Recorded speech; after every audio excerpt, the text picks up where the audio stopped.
Monsters. कहानी की शुरुआत में हमें पता चलता है कि नासा के साइंटिस्ट को सोलर सिस्टम में एक अजीब एलियन का सैंपल मिला, जिसे लेकर वो वापस अर्थ की तरफ आ रहे थे। लेकिन प्लेन क्रैश होने की वजह से वो प्लेन मैक्सिको में आकर गिर गया। सैंपल गिर जाने की वजह से यहाँ एलियन पैदा होने लगे और वो लोगों पर अटैक भी करने लगे। कुछ टाइम में ही मैक्सिको और अमेरिका के कुछ इलाके इन्फेक्टेड जोन में बदल गए। इसी वजह से इन दोनों देशों की आर्मी ने मिलकर इन मॉन्स्टर से लड़ाई की। खैर सीन यहाँ से शिफ्ट होता है और हमें पता चलता है कि कुछ सोल्जर्स एक जगह से एक लड़के और एक लड़की को रेस्क्यू कर रहे हैं और वो उन्हें लेकर यहाँ से जा ही रहे होते हैं। तभी उन पर एक बड़ा सा मॉन्स्टर अटैक कर देता है। सोल्जर्स भी लगातार उस पर फायरिंग करने लगती हैं, लेकिन उसका कोई फायदा नहीं होता। उस क्रीचर को काफी टेंटिकल होते हैं, जिस वजह से वो उन पर चीजें उठाकर फेंकने लगता है। इसके बाद सोल्जर्स हेडक्वार्टर में फोन करके एयर स्ट्राइक करने को कहते हैं। कुछ देर में यहाँ फाइटिंग प्लेन्स पहुँच जाती है और मिसाइल से अटैक करके उस मॉन्स्टर को मार गिराते हैं। इसी बीच हम उसी लड़के और लड़की को देखते हैं जिसे आर्मी रेस्क्यू करने आई थी। वो लड़का उस लड़की को अपने हाथों में उठाकर ले जा रहा था। तभी सीन यहाँ से चेंज होता है और हम एंड्रयू नाम के एक फोटोग्राफर को देखते हैं, जो कि मैक्सिको में हुए हादसे वाले जगह पर आया था। वो यहाँ हादसे में जख्मी हुए लोगों के बारे में पूछने लगता है। तब उसे कुछ आदमी हॉस्पिटल जाने को कहते हैं। अब रास्ते में हम देखते हैं कि सब लोग अपने घरों में बंद हैं और हर जगह मिलिट्री घूम रही है। इसके बाद वो हॉस्पिटल पहुंचकर एक लड़की समंथा के बारे में पूछने लगता है। असल में वो इसी हॉस्पिटल में एडमिट होती है। एंड्रू उससे मिलता है और उसकी कंडीशन के बारे में पूछने लगता है। इसी बीच पता चलता है कि एंड्रू समंथा के डैड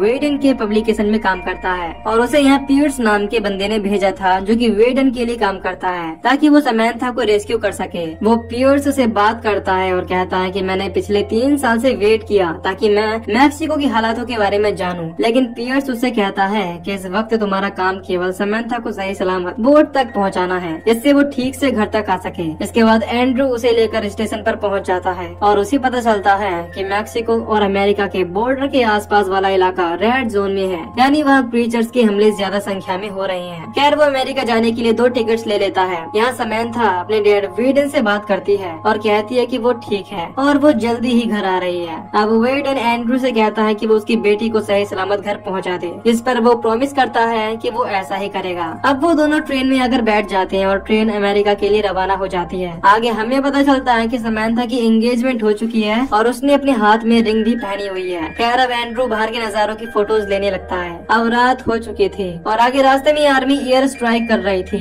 जिस वजह से ट्रेन यहीं रुक जाती है और वापसी जाने लगती है। लेकिन एंड्रू समंथा को ट्रेन से उतरने को कहता है और अब दोनों पैदल ही आगे जाने लगते हैं। वो यहाँ की लोकल बस्ती के एक घर में आकर हेल्प मांगने लगते हैं। घर की लेडी काफी अच्छी होती है, वो उन्हें अंदर आने देती है। अब उन्हें मैप के जरिए पता चलता है कि वो अभी इस वक्त कोस्ट यानी पानी के रास्ते से 100 किलोमीटर दूर हैं, लेकिन वहाँ तक पहुँचने के लिए उन्हें कोई सवारी भी नहीं मिलेगी। वो लेडी उन्हें बताती है कि अगर वो 2 दिन के अंदर इस देश से बाहर नहीं गए तो अगले 6 महीने के लिए यहीं फंसे रह जाएंगे। यह सुनकर एंड्रू उदास होने लगता है। खैर वो लेडी उनके लिए खाना और सोने का बंदोबस्त भी करती है। अगली सुबह वो लेडी उन्हें रास्ते के लिए कुछ खाना पैक कर देती है। इसके बाद वो दोनों सफर पर निकल जाते हैं। वो किसी तरह लिफ्ट मांगकर बॉर्डर के पास वाले बस स्टेशन तक पहुंच जाती हैं। इससे कोस्ट अभी भी 75 किलोमीटर दूर था। अब इस दौरान एंड्रू यहाँ बच्चों की काफी सारी तस्वीर लेता है। इसी बीच वो समंथा को कहता है कि मैं जब तुम्हारे डैड की कंपनी को क्रीचर से मरने वाले बच्चों की फोटोज भेजता हूँ यानी कि बेचता हूँ तो उसे $50,000 मिलते हैं, लेकिन जब वो एक अच्छी फोटो बेचता है इसमें सब कुछ अच्छा हो तो उसे कोई पैसा नहीं मिलता। यानी कंपनी उन्हीं फोटोज को लेती है जिनमें पब्लिक का दर्द छिपा हो, न कि खुशी, और यही पैसे कमाने की सच्चाई है। खैर इसके बाद वो बस में बैठकर कोस्ट तक पहुंच जाते हैं। अब एंड्रू समंथा के लिए फेरी टिकट्स यानी शिप के टिकट्स लेने लगता है, लेकिन उन्हें पता चलता है कि आज उन्हें कोई फेरी नहीं मिलेगी, बल्कि उन्हें कल सुबह 7 बजे निकलना होगा। वो आदमी उनसे टिकट के बदले $5,000 मांगता है, वरना उन्हें इन्फेक्टेड जोन से होकर जाना होगा। अब उन्हें सुबह तक का वेट करना था।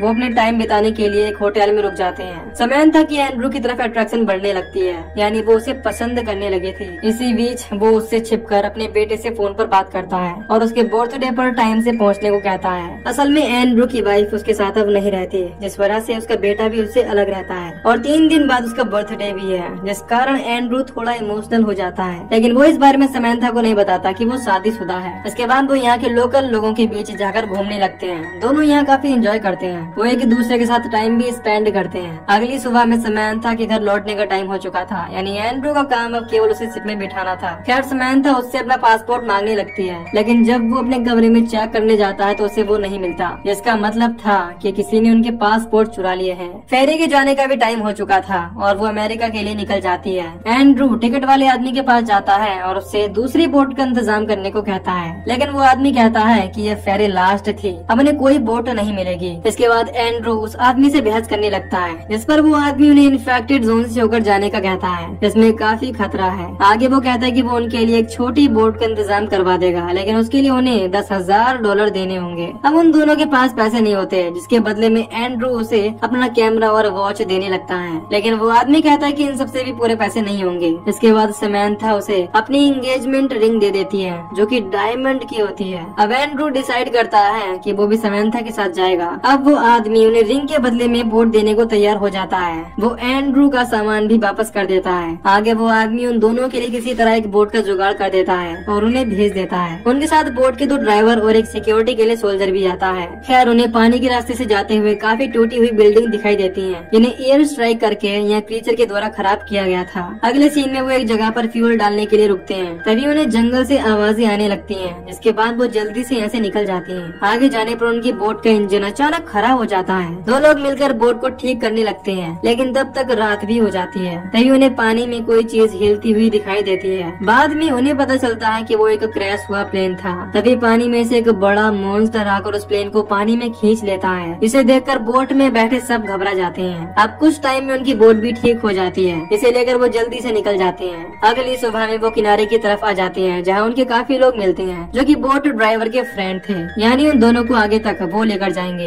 एंड्रू उन लोगों से घबरा रहा था, क्योंकि उन लोगों के पास गन्स थी, लेकिन समैंथा कहती है कि ये हमारी हेल्प कर रहे हैं। तभी उन्हें जंगल में से कुछ आवाजें आने लगती हैं, लेकिन वो आवाजें केवल काउज यानी गायों की होती हैं। उसके बाद वो सब जंगल में ही कैंप लगाकर रात गुजारने लगते हैं। वो आपस में बात करते हैं, जहाँ समैंथा उनसे मॉन्स्टर्स के बारे में पूछने लगती है। तब वो बताती हैं कि उन्होंने इसी इलाके में एक 100 मीटर से भी बड़ा मॉन्स्टर देखा है। वो आगे बताती हैं कि अमेरिका सरकार अपने बॉर्डर को सुरक्षित करने के लिए काफी पैसे खर्च कर रही है, लेकिन वो नेचर को काफी नुकसान भी पहुंचा रही हैं। मॉन्स्टर आर्मी और प्लेन्स को देखकर पागल हो जाते हैं और उस वक्त वो काफी खतरनाक हो जाते हैं। वो लोग बताते हैं कि यहाँ एक पेड़ भी इन्फेक्टेड है, जिसके बाद वो उन्हें लेकर पेड़ों को दिखाने आ जाती हैं। हम देखते हैं कि उन पेड़ों पर अजीब से मॉन्स्टर के अंडे लगे हुए हैं। उनमें से एक आदमी बताता है कि ये मॉन्स्टर अपने अंडों में से निकलकर पानी में चले जाते हैं और एक खतरनाक मॉन्स्टर में बदल जाते हैं। खैर, इसके बाद वो सब कैंप में आकर आराम करने लगते हैं। यहाँ एंड्रू समैंथा से माफी मांगता है, क्योंकि उसी की वजह से वो फेरी में जाने से रह गई और उसने उसका पासपोर्ट भी खो दिया, लेकिन वो उसे माफ कर देती है। इसके बाद इन दोनों में एक दूसरे के लिए और खिंचाव होने लगता है। खैर, अब वो सब सो रहे होते हैं, तभी उनके ऊपर से एक फाइटर प्लेन गुजरता है, जिसकी आवाज सुनकर वो समझ जाते हैं कि इस इलाके में एयर स्ट्राइक होने वाली है और इससे पहले कि मॉन्स्टर्स उन पर हमला करें, वो जल्दी से यहाँ से निकल जाते हैं। अब रास्ते में आगे जाने पर उन्हें एक बड़ा सा मॉन्स्टर देख लेता है और उनमें से एक गाड़ी को उठाकर नीचे फेंक देता है। इससे उसमें बैठे सब लोग मारे जाते हैं, लेकिन एंड्रू और समैंथा दूसरी गाड़ी में थे, जिस वजह से वो बच जाते हैं। तभी उनके पास वाले आदमी मॉन्स्टर पर फायरिंग करने लगते हैं, जिसकी वजह से मॉन्स्टर सब लोगों को मार देता है। लेकिन एंड्रू और समैंथा कार में छिपकर बैठे थे, जिस वजह से मॉन्स्टर उन्हें देख नहीं पाता और वो दोनों बच जाते हैं। अब वो मॉन्स्टर वहाँ से चला जाता है। अगली सुबह जब वो दोनों उठते हैं तो उन्हें काफी मरे हुए लोग दिखते हैं, जिन्हें मॉन्स्टर्स ने ही मारा था। एंड्रू उन मरे हुए लोगों के पास से अपना सामान और मास्क ले लेता है, जिससे उन्हें कोई इन्फेक्शन न हो। खैर, अब वो दोनों ही जंगल के रास्ते से आगे जाने लगते हैं। उन्हें काफी आगे जाने पर एक पुराना पिरामिड मिलता है, जिसके बाद वो उस पर चढ़कर अमेरिका का बॉर्डर देखते हैं, जिस पर अमेरिका ने काफी बड़ी और ऊंची दीवार बना रखी थी, ताकि उनके देश में मॉन्स्टर्स आकर अटैक न करें। अब दोनों यहाँ बैठकर अपनी लाइफ के किस्से सुनाने लगते हैं। कुछ देर में रात हो जाती है और दोनों पिरामिड के ऊपर ही सो जाते हैं। सुबह होने पर दोनों जल्दी से अपने सफर में आगे बढ़ते हैं। वो कुछ ही टाइम में बॉर्डर तक पहुँच जाते हैं। फिर वो एक चेक पॉइंट पार करके अमेरिका में एंटर हो जाते हैं, लेकिन उन्हें वहाँ सोल्जर नहीं दिखते। वो आसपास के इलाके में भी देखते हैं, लेकिन वहाँ के सभी घर टूटे हुए थे। इसका मतलब था कि दीवार बनाने का कोई फायदा नहीं हुआ और मॉन्स्टर्स अमेरिका में घुस आए हैं। दोनों अपने चेहरे पर मास्क लगाकर आगे जाने लगते हैं, जहाँ उन्हें एक मॉन्स्टर की डेड बॉडी मिलती है, जिसे आर्मी ने मारा था। एंड्रू उसकी फोटो ले लेता है। तभी उन्हें रास्ते में एक ओल्ड लेडी मिलती है, जिसकी मानसिक हालत ठीक नहीं थी। समैंथा हेल्प मांगने की भी कोशिश करती है, लेकिन उसका कोई फायदा नहीं था। उन्हें चलते चलते रात हो जाती है और वो एक गैस स्टेशन पर आकर फोन करने का ट्राई करते हैं। उनका फोन लग जाता है और उधर से एक लेडी ऑफिसर उनसे कहती है कि वो वहीं रहें और आर्मी की टीम आने का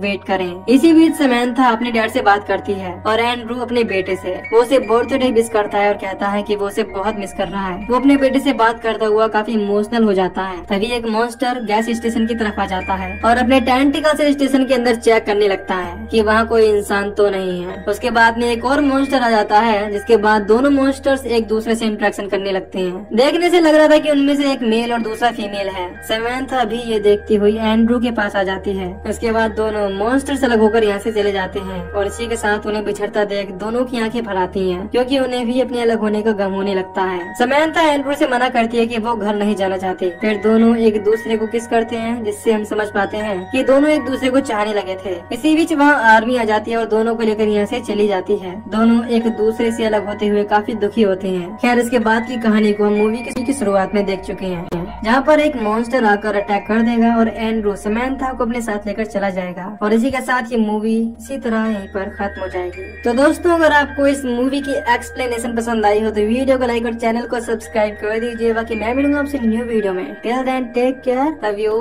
बाय बाय।